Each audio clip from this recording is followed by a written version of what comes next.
Le conspirationnisme, je l'ai découvert personnellement, véritablement, en tant que phénomène, au tout début des années 80, parce que je m'intéressais énormément à l'extrémisme américain.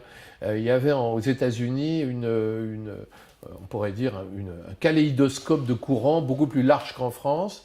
Et il y avait d'ailleurs en France des groupes qui prenaient pied, qui étaient des groupes bizarres, qui venaient d'ailleurs. Il y avait une espèce de communauté un peu compliquée. Il y avait le groupe de Lyndon LaRouche, par exemple.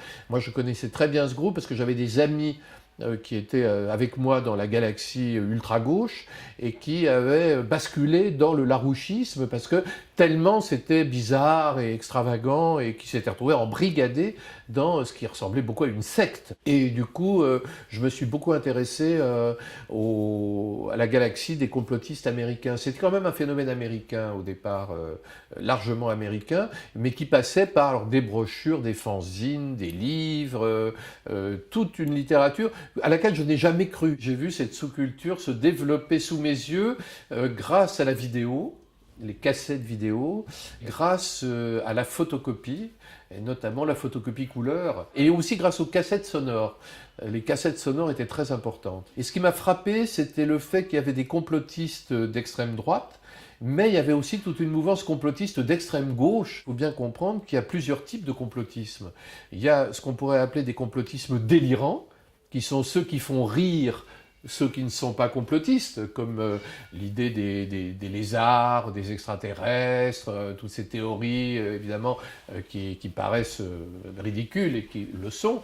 Et puis, il y a des théories complotistes plausibles. Prenez l'attentat du Reichstag.